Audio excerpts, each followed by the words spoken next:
That's one of the reasons why we're doing the Sunday press conference, just to try to make everyone more available to you on Monday, and then that frees us up for practice on Tuesday, Wednesday, Thursday. So that's our schedule on the week. And what I'll do too, just go through, I won't do the charts like I've done in the past, but I'll basically give an offensive, defensive report of where we're at and the health status of the team. Offensively, Paul McIntosh is out with a shoulder separation. It did pop back in, but it was separated during the game. It's the same shoulder that he hurt in 2009 against William and Mary, and so as far as his estimated time being out, we're not real sure. Could be as long as 4 weeks, so that's something that we'll monitor from week to week. It is his non-throwing arm, so that part of it is positive, but at the same time there is some healing time that needs to happen for him to return. Returning to the lineup, Terrence Isaiah did not make the trip to Western Illinois. He's having some back issues that flared up on Thursday, so we did not take Terrence on the trip with us. George Danikovich took most of the reps at the left guard spot, and the rest of the offensive line stayed intact. Other than that, offensively, we came through the game pretty healthy. A few bumps and bruises that we may be dealing with early on in the week, but we're expecting to have everyone ready to go. Defensively, similar situation, came through very healthy, a few bumps and bruises, but right now we're expecting everyone that played on Saturday will be available against North Dakota State. So that's just a quick look at the team as far as our health situation is concerned. Looking ahead, North Dakota State, they're a pretty good football team. You look at what they've done so far. They're 4-0. They've had 3 home games, 1 game on the road. A very impressive win at the University of Minnesota. This past week, they beat Illinois State for their homecoming, 20-10. And I think the big thing, and when you look at North Dakota State, there's one word that best describes them. They're very efficient. If you look at the numbers, what they do offensively, they're just very thorough. It's nothing fancy. They'll come right at you.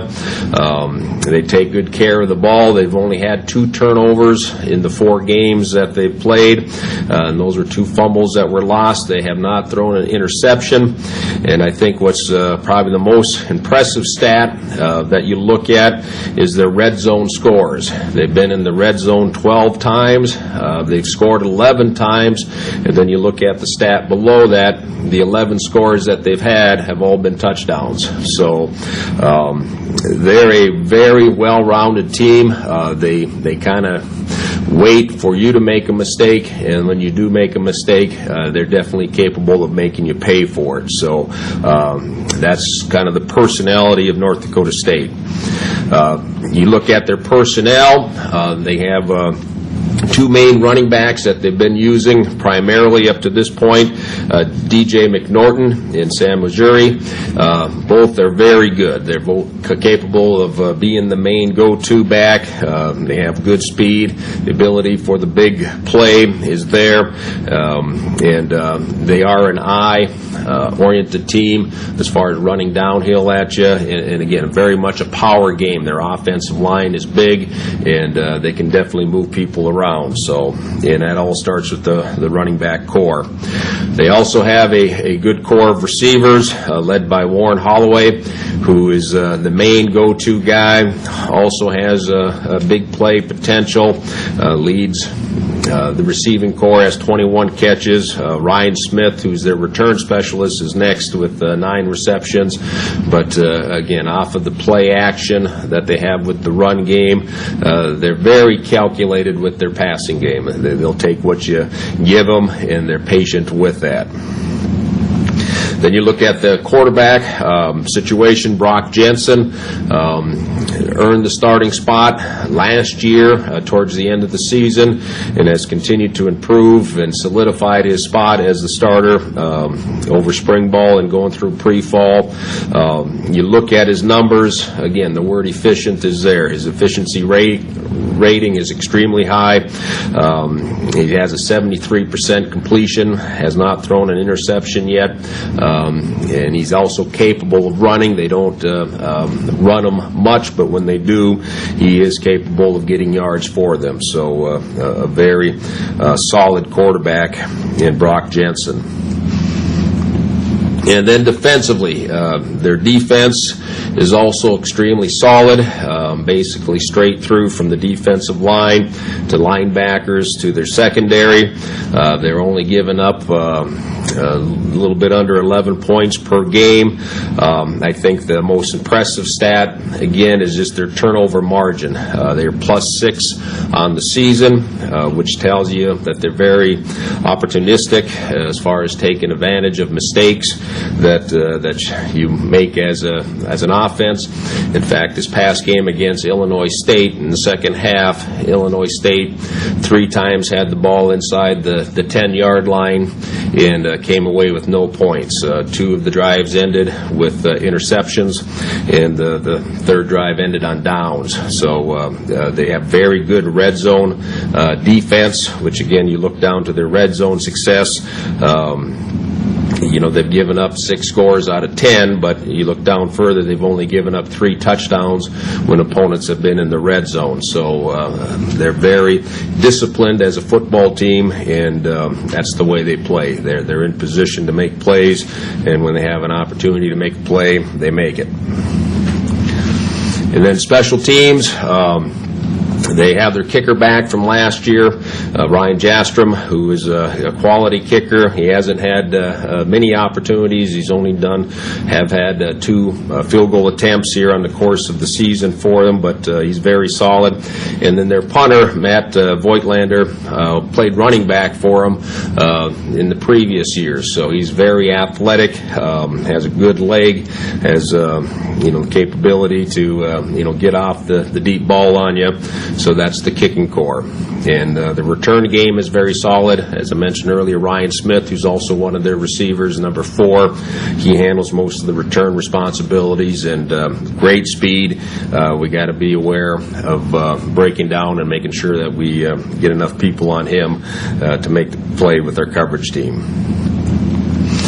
So for us, our challenges this week that we need to work on, number 1, we got to put last week behind us, and basically that's what we do here Sunday, Monday. We take a look at the film, see what happened in the game, address the issues that we need to address, and then come Tuesday, everything is full focus as far as North Dakota State is concerned. So that's our first challenge, and then after that we got to continue to improve, and that starts with our fundamentals. We got to keep working on our blocking, our tackling, all the basics that you work on in football. We got to get better at it. A lot of our breakdowns that have occurred just because of some fundamental things that are very correctable, and that's going to be a focus on our practice. And then our overall execution. We just got to do things better. You look at what we did last week. We've had some defensive success. We had offensive success as far as moving the ball and making stops, but we got to be more consistent in making those stops and finishing drives. So, that's our overall execution. And then we just got to plain out get better. We got to have a attitude in practice where we practice with a sense of purpose. We didn't have the best of practice sessions last week, and that was disappointing. And that there is some carryover with that, and we got to have more of a sense of purpose when we practice, and that's on us as coaches to make sure that happens. And we got to be a better team. We got to be able to complement each other, offensively, defensively, special teams, and put together a complete game and a complete team package. So those are the things that we'll be working on the week, and we definitely have an opponent that's going to test us to our full capabilities, and we'll find out what type of team we are. Questions? You mentioned how efficient they are in the red zone. For you guys, what will be key to disrupting that? Well, we got to take a page out of their book. I mean, we just got to be in position. We got to make sure that we're executing our defensive package, and when we have an opportunity to make a play, we got to make it. So, that's the one thing that if we're assignment sharp, we're going to give ourselves a chance, but we got to be assignment sharp. The fact that they're so good at forcing turnovers, I mean, you guys offensively have tried to be pretty aggressive this year. Will it change your guys' offensive game plan at all in terms of, do you have to be more conservative in playing a team like that? And then, especially too, since it's Corey making his first start? Well, you got to take what they give you. And again, if you got to be patient, you got to be patient. You've got to take your shots every now and then just to make sure things are loosened up. But, we're going to do what we think we do best, and hopefully do it a little better.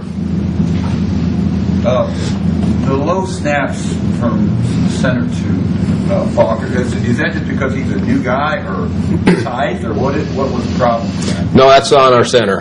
It's just a lot of the blocking combinations. Brian Bomer was just focusing on. They did a lot of different fronts defensively, so there's a lot of communication. A lot of times our center is setting the calls, making the adjustments where the blocking schemes will go, and Brian needs to do a better job on that. That was something that was uncharacteristic. Flipping that over, were they double teaming Swanson? I noticed he had only about 3 tackles or so. Were they doubling him up, just taking him out of the game? Well, big part of it, they didn't do much with the run game. They ran enough to keep you honest, but they really focused on the passing game, and their numbers were more pass-oriented. You look at some of our numbers, we did have 5 sacks on the day. I mean, we were able to get some tackle for losses when they did run the football, but, their scheme was basically to, keep us, out of the backfield with their passing game. How important will this week of practice be to Corey's development? Well, I don't think it's necessarily development. He has to feel prepared. It's like anytime you compete, you just want to make sure you know what you can anticipate, and the better that Corey is prepared to anticipate what he's going to see, the better chance of success. And I like Corey's demeanor. He came in against Western Illinois, and he took over like this is something that he had done before many times, and we did have success moving the football with him. And in fact, our passing game, we felt pretty comfortable calling the plays. Corey might even be a better passer than what Paul is. So we may be able to open a few other things up with Corey as our quarterback. When he took that hit and came back in, what did that do for the confidence of your guys' team on the sidelines?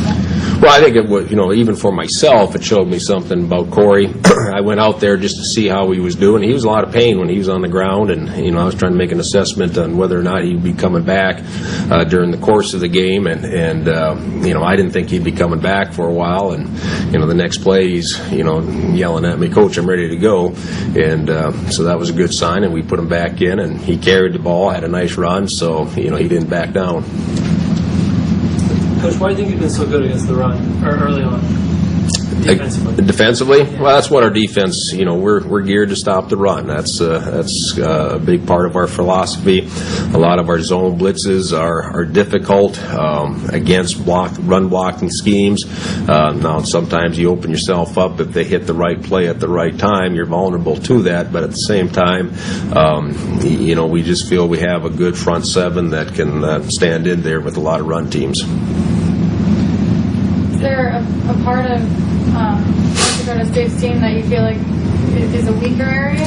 They're balanced. That's, like I said, the efficient, and they're balanced where, I know a lot of their players, they're just very solid all the way across, and they don't try to overwhelm you. They just try to out-execute you. And like I said, they don't make many mistakes, and it's going to force you to, not play the perfect game, but you got to be assignment sharp, otherwise they'll make you pay. And our game last year, that's what it came down to. We made some mistakes. We gave up a block punt, and that was a big thing for them. Led to a touchdown. They scored off of that, and we had some turnovers, and they just didn't give us a chance to win the game at Fargo, and so to beat them, you got to come out and just outplay them. I know that the past couple of games you guys haven't started as sharply as you would like as a team, and you mentioned the practices last week. And how do you guys as coaches go about correcting something like that? And I mean, do you have to use a different approach at practice, or what have you been able to pinpoint as kind of the problem area? Well, sometimes it's disappointing. I mean, you're thinking that you're on track, you're getting things ready, and it's focus. It really comes down to focus, and if we got to stop a practice and restart it, we're going to do that. I mean, it's one of those things that I think last week and even the week before, there's times where the opponent you're playing, like I said, we got to throw the records out, but unfortunately the players are still hearing about the records, and sometimes you think you underestimate a team, and you just don't have quite the same intensity, and we have to be a mature enough football team where we don't underestimate anybody, and I don't think we're going to have that problem this week, but we do need to mature as a team, and I think that's a big area of concern.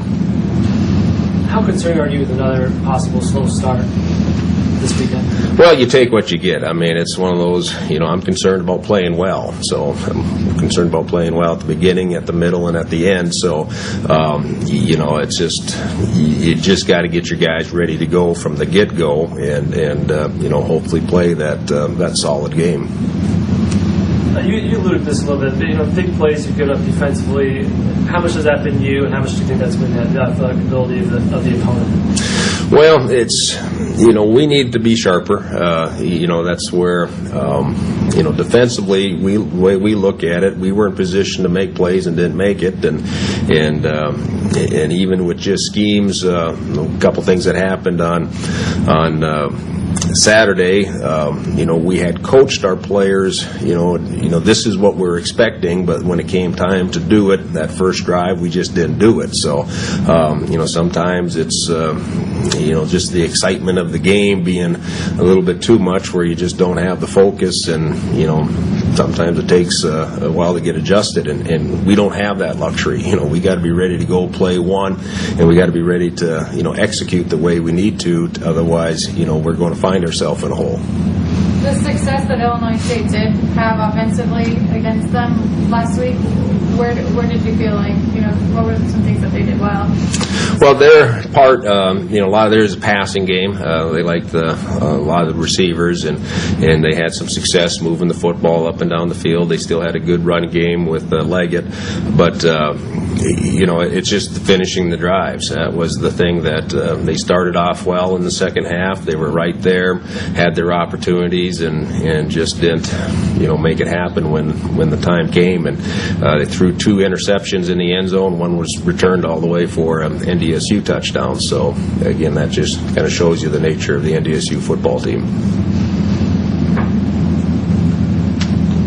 Coach, you still, any thought to giving Chris Adams a shot as the kicker? Are you still behind Jackson this weekend? No, that's as far as Chris is available for our longer field goals, but Jackson is our, he's pretty good inside the 20. He missed one, and that's unacceptable, and he knows that that's his job. He has to make those field goals, but he's definitely extremely capable. Anytime we're inside the 20, we're expecting to make every field goal. Now, you're obviously familiar with North Dakota State. When they came into the league in 2008, they were picked to win the league without even playing the game. They finished 4th, and they had a losing record. Do you feel like they've, adjusted or playing as well as you thought they would with them right at the start now? Not sure where you're headed with that, but I mean, they're a good program. They know what it takes to be successful. They have two of my former coaches on their staff. They have the former defensive coordinator of Northern Iowa on their staff. So they've prepared themselves well to be competitive here in the Missouri Valley. One of their players in their press conference after the game at Western said that they saw some holes in our defense. I assume in passing. Is there something that you can adjust there? I assume they were talking about short passes. Yeah, well, that's the nature of the zone blitz. With anytime you zone blitz, it's a 3 under 3 deep concept. So when you think about terms of just 3 players playing underneath, now they're kind of playing in basketball terms a matchup zone. But sometimes you have to be in position to get to your matchup zone. So that's the one thing that we're aware of defensively, and that's where you want to get the pressure. Has to get there, and it's the give and take. Who has the pen last that is going to get the upper hand, and so that's the nature of the zone blitz. This is obviously a pretty fearless team coming in terms of playing on the road, and they're used to, I think, what is the Fargo Dome? You see like 18,000 people usually, so A lot of people. yeah. In terms of being a road game for them, does it just appear as another game, or? Well, yeah, they had some playoff success last year, which I think has really helped them develop as a football team, and they're just extremely confident. They're a very confident football team. They're playing well. They should be confident, and it's they're one of the top teams in the country right now, and they've earned that. Any idea what the fastest Paul could be back? Could be back by the game after this, or still yet to be seen? Even if I had a DR in front of my name, I probably couldn't tell you that. So I have no idea. That's doctor. Anybody have any other questions for Coach Lennon? All right. Thanks, Coach. Good, thanks. We'll step to the locker room and get our players.